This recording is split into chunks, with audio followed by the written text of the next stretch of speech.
I was scared of the hole I was going to fall in. Good afternoon, everyone. Afternoon. Thank everyone for attending our presentation on Nokia today. This is the agenda that we're going to cover. Ben Kozlowski is going to cover the industry. We're going to talk about global sales as a whole and how Nokia fits within that framework. Then we're going to talk about variable factors and the methodology that we use to come up with the demand equation that helped us to generate our forecast for sales moving forward for Nokia in the next 6 quarters. The forecast regression is going to be covered by Bo Barker. And finally, our recommendations and conclusion will be covered by Carrie Gilmore. And here is Ben. Thank you, Chris. No problem. You go ahead, this one. The slide you see in front of you has 3 components. The first one, global handset sales for the last decade for the overall industry. The second one is the global handset sales for Nokia. And the third one is the declining trend of average handset price over the last decade adjusted for inflation, what we call real price. The story it tells you is that we still have some growth in the industry, but it has slowed down considerably. Annual growth rate for the last decade is around 10%. Fairly good, substantial. It's been higher, it's been lower, but it's fairly decent. It also tells you what customers look for their handsets based on large events. Technology innovation. The introduction of 3G caused a spike in 2003. 3G allows for internet. Internet still applies to handsets. It's not just smartphones. It also applies to handsets. Other things consumers like is product innovation. The Razr, introduced in 2005, accounted for 59% of overall handset sales. So that's the other bump you see in 2005. The other part you see, the fall, is the recession. We'll talk more about income levels and how it affects overall handset sales, but you can see recession, we have a dip right around 2008, less disposable income. The large mountain you see on the right is the abnormality, and that is what has been defined as white box sales. White box manufacturers are unbranded manufacturers, mostly in China, who put a lot of inexpensive handsets out on the market that accounted about 70 million units in 2010. Also, they had a crackdown on black market sales of handsets, which also caused the same kind of growth. So you can see those are the 4 main things. And to go back to the last point, that also talks about competition. Customers like competition. These white box sales can localize to an area and create a product that the actual customers are looking for. It's not just a block phone, which unfortunately is what Nokia has kind of become known for. How do we, Nokia, stack up? Well, we had a great, up until about 2008, over 100% growth in sales. We were the forefront. We had a huge market share of 40%. Our brand name was 5th most recognized. After 2008, our story kind of disappears. We were less competitive in North America, in the developed markets. We were strong, but we're starting to decline in the emerging markets as well. So our story at Nokia is we're kind of diverging away from that trend line, and we have a weakening position in some major markets. Next, please. Our competitor is Samsung. Like I said, we were at 40% market share. We are now at 19% as per 3rd quarter of this year, according to Gartner. Our main competitor is Samsung, and you can see that large purple zone. That's 52%. That's basically all other manufacturers, none with more than 6% of global handset sales. Now, Lydia will talk to you about the assumptions we made looking at industry analysis on how we came up with our demand equation and the factors that influence demand. Okay, thank you, Ben. So let me introduce about, because we already identified that the price is the most significant effect on our overall sales market. So beyond this factor, we also identify some kind of variable factors that can affect our sales demand, and which are economic, industry, industry and consumer behavior. And in the first category, which is population, unemployment, global GDP growth, and low middle income. And in doing these factors, population and global GDP growth, we assume that those have the positive relation with ourselves. And the rest of the factors, they have the negative effect on ourselves. And the next part is the industry. And we assume that during those variable factors, the price is the most important one because it's decreased during this period. And also for the landlines, we assume that those are the basic main construction in the country. And especially in those emerging markets, those have the fewer landlines. So those people in that area, they will consume more mobile phones because those are the channels how they can get the information. And for the season, okay, so the next one is the consumer behavior. And in the consumer behavior, we try to identify that those advanced technology, how it can affect our demand of sales. So like the vehicle per can, which is the mobility, we identify that because people who have more disposable income, they will buy cars. Also, they will try to buy the mobile phones, which is a kind of positive relationship between these two variable factors. And in the next part, which is how we do the research, and we try to identify both of the global market and the regional market on the ground. And we try to figure out how our data can more be interpreted precisely. So we do the research from news and research and some kind of database from like World Bank and Statista. And those are the things that can make us to do our forecast analysis more consistency. Okay, so next let me introduce my team member, Barack, and he's gonna talk about our forecast of sales. Thank you, Lydia. So, in order to develop a demand equation, we had to narrow down the variables that Lydia has discussed previously. So, the factors which were considered, or we had to eliminate some of the variables because of the data. We didn't find reliable data to consider all the factors, all the variables to include in our demand equation. And we also had to eliminate some of the factors that are highly correlated, which I mean is that, let's take an example like GDP growth versus employment.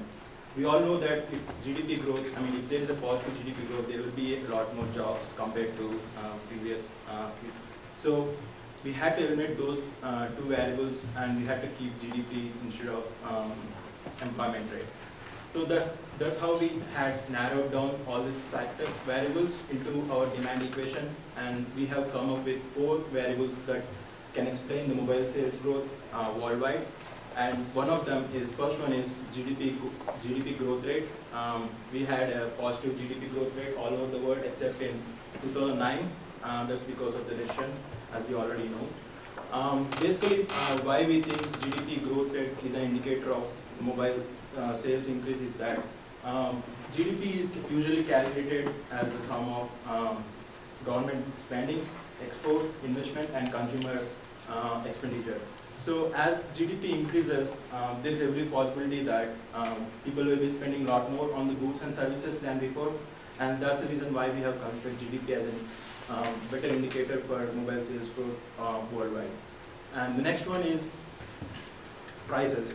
We already know that electronics prices are decreasing over a period of time, and the reason for that will be the competition from different manufacturers at local level, also from global competitors. So 2003 to 2012, the prices have been falling, and the disposable income of the people has increasing over that period, which we can assume naturally that they will be spending a lot more money on goods and services than before. And that's the reason why we have considered prices to be a better indicator in the demand equation. The next one is number of landlines, especially in emerging countries. basically what we according to our research, there is no infrastructure to support the landlines. So the people in those countries don't have choice to communicate other than to buy mobile phones. So we thought that could be a better indicator to actually come up with a demand equation that can explain sales in that particular region. And the next one is the promotions. Basically, we already know that there are a lot of holidays and in Q4 compared to Q1 and 1, 2, and 3. So we have included all these factors and come up with a demand equation. The way to interpret this equation is that there's positive sales with increasing GDP and negative effect on sales with decrease in landlines, and negatively the prices falling will negatively affect the sales. And seasonality, the mobile sales will be lesser in season 1, season 2, and season 3 compared to season 4. And that's how we come up with this demand equation. Now Bo will explain how to forecast number of mobile sales in future. Thank you, Lee. So now that we have analyzed the market, I explained to you our methodology for conducting our research, as well as what variables in consumer behavior, as well as general economic terms, we believe will affect global sales for the next 6 quarters. The next step is to show you what we believe sales will be for the rest of 2012 and then all of 2013. As you can see, sales are dominated by the Q4 sales in both 2012 and 2013. In 2012, we're expected to see global sales of 370 million handsets, and then in the Q4 of 2013, we expect to surpass 390 million handsets globally. Now, that's a lot to digest. That's a lot of sales, and that's a lot of volume to be sold. So the next thing we wanted to do was sort of refine the market and narrow it down to something that's feasible for Nokia, for the recommendations Kerry will give you for Nokia's position going forward. This chart here represents global sales for the first 2 quarters of 2012. Sales are dominant in emerging and developing markets. The Western industrialized world, US, as well as the EU only account for 25% of global sales in 2012. Emerging markets, Brazil, Russia, India, China, as well as your other emerging markets in the rest of the world have accounted for 75% of global sales. So with that in mind, we'd like to refine the market even further and show you what we believe the segments to be. The first segment is characterized by people wanting more convergence on their phones. Smartphone sales are dominant in the US, they're dominant in the EU. They have those countries have characteristics that can support smartphone sales. So, meanwhile, in emerging markets, in Africa, in South America, in parts of Asia, you don't have the infrastructure or the disposable income to purchase smartphones. Yet they still have a need to communicate. They still want to contact people to get a weather forecast, to know what their crop yield is going to be, or to know how the market is doing so they can sell their fish. And then finally, we have developing markets. These people are more mobile than your emerging markets. Traditional forms of advertising will reach these people. They too have a need, but yet they don't have the disposable income to purchase smartphones. They don't have alternatives, i.e. landlines, telephones, communicate. So cell phones are a natural option for them. And with that, I'll be followed by Kerry, who is going to give the board some specific examples, some specific recommendations to take advantage of this growing trend in the next 6 quarters. So what does all this mean for Nokia? What are we going to do with this fancy equation that we came up with? How are we going to make this work for us? Because we can see that the market is growing, but we're not growing with it. So we need to take advantage of some of the factors that we've determined during this research. First, we need to realize that there's 2 markets here. There's the developed market and then the emerging markets. And we can't treat those areas the same way. Seasonality is really a major factor in places like the US, the UK, the developed markets, because that's when they're using their disposable income for holidays especially to buy phones for themselves, for presents, whatever.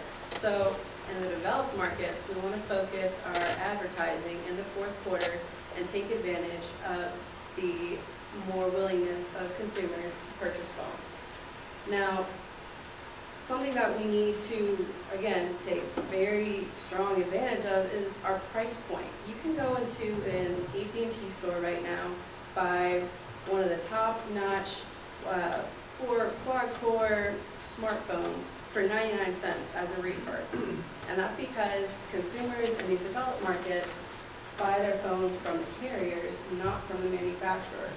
So if HTC can work with Verizon to get their price low just because the consumer's buying the contract, why can't we do the same thing? Why can't we go in and have 99-cent phones in these stores and get consumers that way? So let's move on to the emerging markets, because this is really where we have a lot of growth potential. This is something we need to take a lot of advantage of. One of the most surprising factors that we determined during our research was the prevalence of landlines actually has a major impact on who we sell to.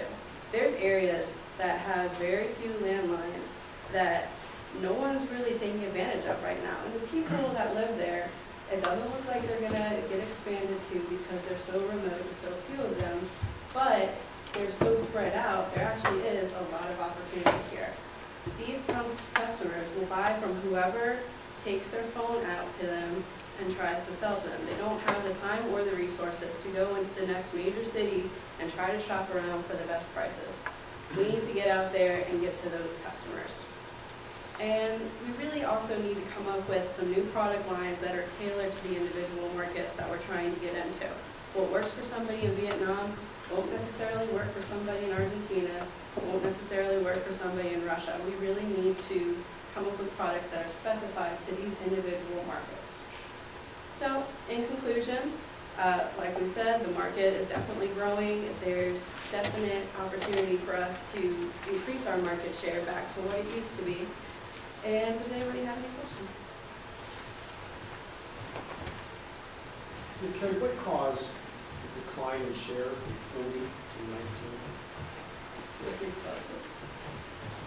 Well, we had a,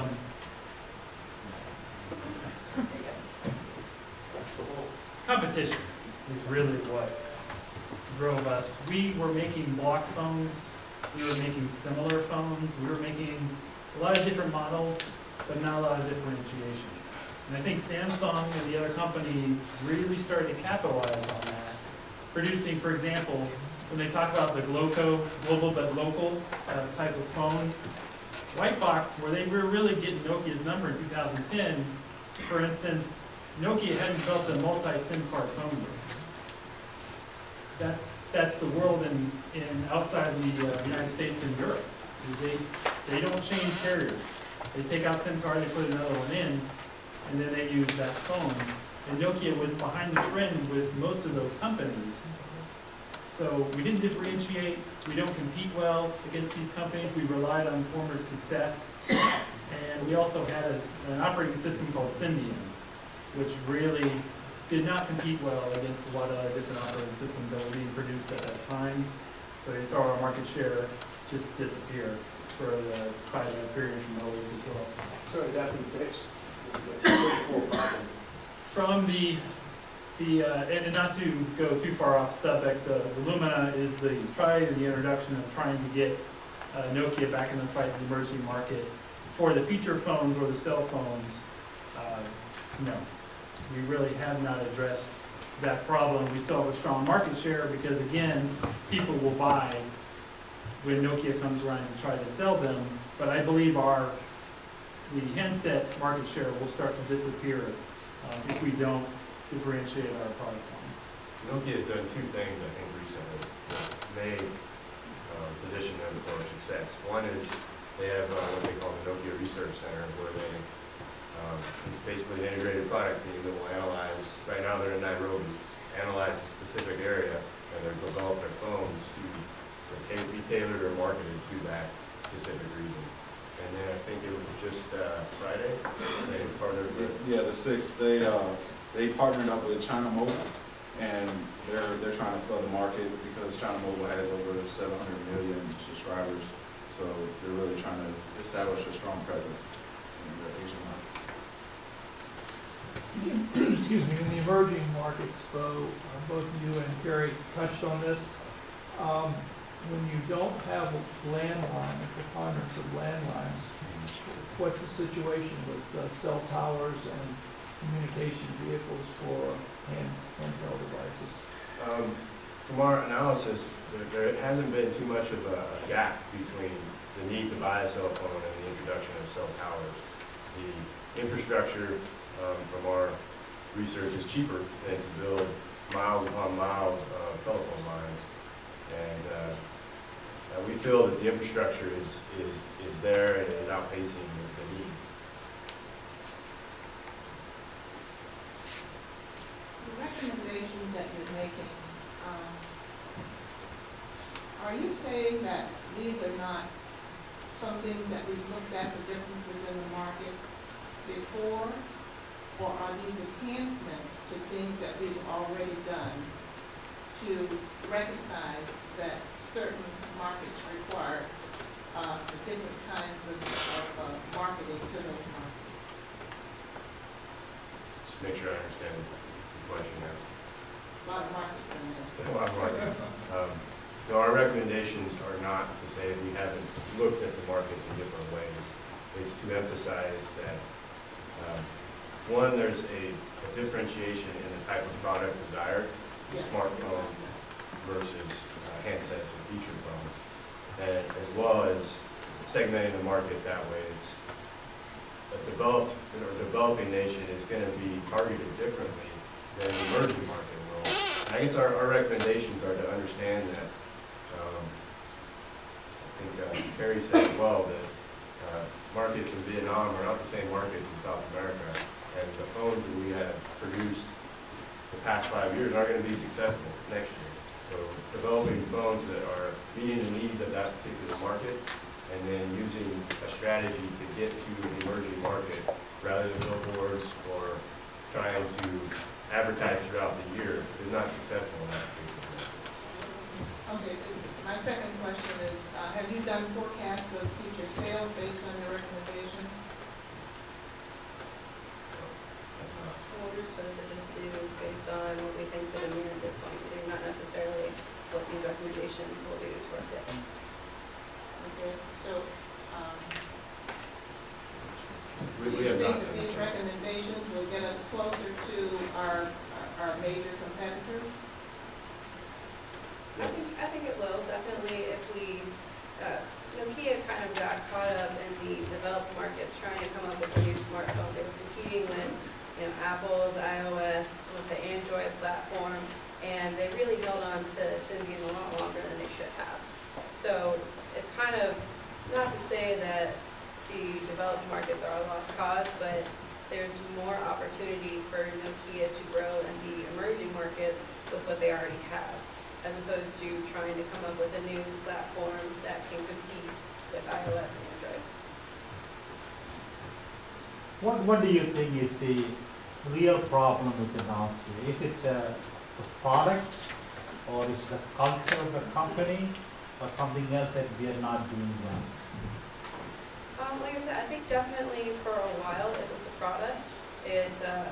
Nokia didn't put as much research and development into their devices as perhaps Apple and Android were, or like I said, maybe held on to it too long. I mean, that's why with the new research center, they really are focusing on that now. So that could definitely have been a factor. Are your findings in sync with Nokia's strategy going forward, and would you invest in this company? I think it's a viable company, sir. I think the overall industry is going to continue to grow. I think there's a huge need for 2G type phones throughout the world. Like, we get very focused in global companies on developed markets. So yes, we develop smartphones. Yes, we're developing phones for developed markets. Huge market for those very simple handsets that can do very simple things like tell them the price of grain, or tell them what weather is coming, if they have access to those type of things. I believe Nokia is a viable company. I believe we need to make changes in order to remain a viable company. But even our market share right now should sustain this company for at least the short term until we can make those changes. I don't think we're past the point where it's shutdown time. I think we can survive on what we have built so far to the point where we can redevelop our product into something that somebody wants.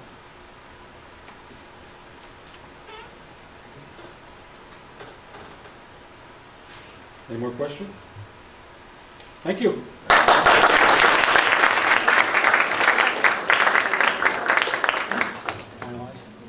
You haven't shown me how to finalize it. They're done. But you said you had to do Yeah, something. exactly.